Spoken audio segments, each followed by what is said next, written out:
എല്ലാവർക്കും എൻ്റെ ചാനലിലേക്ക് സ്വാഗതം.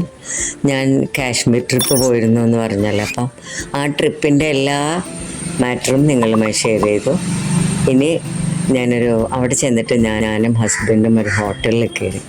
അപ്പം നല്ല സ്നാക്സ്, ഒരു വൈകുന്നേരം 4 മണിയോട് കൂടിയാണ് അവിടെ കയറിയത്. പക്ഷേ വളരെ നല്ല സ്നാക്സ്. പേര് ചോദിച്ചപ്പോൾ കാശ്മീരി ചില്ലി ചിക്കൻ ബിക്കി എന്നാണ് പറഞ്ഞത്.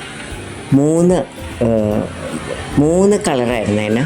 അതൊന്ന് നോർമൽ കളറ്, നമ്മളുടെ ഒരു ലൈറ്റ് വൈറ്റിഷ്. സെക്കൻഡ് വൺ നമ്മുടെ റെഡ് കളറ്, പിന്നെ അനദർ ഗ്രീൻ കളറായിരുന്നു. അപ്പം ഞാനത് അവിടെ ഒരു സപ്ലയർ വന്നപ്പോൾ ഞാൻ ചോദിച്ചു എങ്ങനെയാണെന്ന്. അപ്പം ഇൻഗ്രീഡിയൻസ് എല്ലാം പറഞ്ഞു. ഞാനതിപ്പം ഉണ്ടാക്കി നോക്കിയപ്പോൾ ഏകദേശം നല്ല ടേസ്റ്റ് തോന്നി, അതേപോലത്തെ ടേസ്റ്റ്. ഹസ്ബൻഡ് ടേസ്റ്റ് ചെയ്തിട്ട് പറഞ്ഞു വളരെ നന്നായിട്ടുണ്ട്, അത് നമ്മളന്ന് കഴിച്ച പോലെ തന്നെ ഉണ്ടെന്ന് പറഞ്ഞു. അപ്പോൾ അത് ഞാൻ ഇന്നുണ്ടാക്കി നിങ്ങൾക്ക് ഷെയർ ചെയ്യുകയാണ്. കുട്ടികൾക്ക് കഴിക്കാൻ പറ്റിയ, കുട്ടികൾക്ക് ഇഷ്ടപ്പെടുന്ന ഒരു സ്നാക്സാണ്. ഉപ്പും കുരുമുളകും ഇട്ട് മിൻസ് ചെയ്ത ചിക്കൻ 3 കപ്പായിട്ട് ഡിവൈഡ് ചെയ്താണ് ഞാനിവിടെ കാണിച്ചിട്ടുള്ളത്.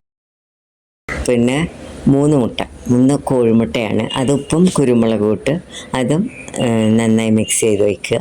പിന്നെ 1 കപ്പ് മൈദ, 1 കപ്പ് കോൺഫ്ലവർ, പിന്നെ 1/2 കിലോ നമ്മുടെ അവിൽ ഒരു നല്ലൊരു സ്പെഷ്യൽ വണ്ണാണത്. പിന്നെ നമുക്ക് ഗ്രീൻ ചില്ലി, 2 ടൊമാറ്റോ, കുറച്ച് കൊറിയാണ്ടർ ലീഫ്. അതായത് ഈ നമ്മുടെ ഫസ്റ്റ് നമ്മൾ നോർമൽ ചിക്കൻ ബിക്കി, കാശ്മീരി ചിക്കൻ ബിക്കി ഉണ്ടാക്കുമ്പോൾ അതിലേക്ക് നമ്മൾ മുട്ടക്കൂട്ടിൽ നിന്ന് ഒരു പാർട്ട് അതിലേക്ക് മിക്സ് ചെയ്യുക. പിന്നെ ഗാർലിക് സോസ്, അല്ലെങ്കിൽ നമ്മൾ വെളുത്തുള്ളി ഒരു ബൗൾ എടുത്തിട്ട് കുറച്ച് ഭാഗം മതി ഉപ്പും ഗാർലിക്കും കൂടെ അരച്ച് വെച്ചത്, അതിൽ നിന്നൊരു നുള്ള് നമ്മുടെ ഈ നോർമൽ ചിക്കി ബിക്കി ഉണ്ടാക്കുന്നതിലേക്ക് എടുക്കുക. പിന്നെ നമ്മൾ മെഷർ ചെയ്ത് വെച്ചിരിക്കുന്ന മൈദയും കോൺഫ്ലവറും ഹാഫ് എടുക്കുക. പിന്നെ അവിലൊക്കെ ഒരു പിടി മതി കേട്ടോ, നമ്മൾ 1/2 കിലോ കൂട്ടിയെങ്കിലും ആവശ്യത്തിന് മതി. സൺഫ്ലവർ ഓയിലിൽ പൊരിച്ചെടുക്കുക. അങ്ങനെ ഓരോന്നും നമ്മളിപ്പോൾ അതിന് ശേഷം പിന്നെ നമ്മൾ ഗ്രീൻ ചില്ലിയാണ് എടുക്കുന്നതെങ്കിൽ ഒരു 4 പച്ചമുളക് മതി. 4 പച്ചമുളകും കൊറിയാണ്ടർ ലീഫും, പിന്നെ ബാക്കിയുള്ള മുട്ടക്കൂട്ടും ഇതിലൊഴിച്ച്. ഒട്ടും വെള്ളം വേണ്ട കേട്ടോ, മുട്ടക്കൂട്ട് കൊണ്ട് തന്നെ നനയണം. നമ്മൾ മിക്സ് ചെയ്ത് വെച്ച മുട്ടയുടെ ബാറ്ററില്ലേ, അതുകൊണ്ട് നനയ്ക്കണം. എന്നിട്ട് വെളുത്തുള്ളിയും എല്ലാം സെയിം നമ്മളിപ്പോൾ ചെയ്ത പോലെ തന്നെ.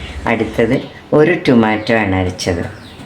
ഉപ്പും കുരുമുളകും ചേർത്ത് വേവിച്ച ചിക്കനിൽ ടൊമാറ്റോ ഒരെണ്ണം അരച്ചു, നന്നായി അരച്ച് സ്മാഷ് ചെയ്ത്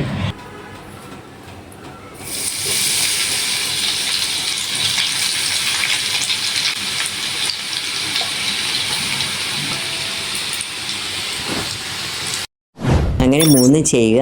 നിങ്ങൾ ട്രൈ ചെയ്യുക, ഫീഡ്ബാക്ക് അറിയിക്കുക. Okay, thank you for watching.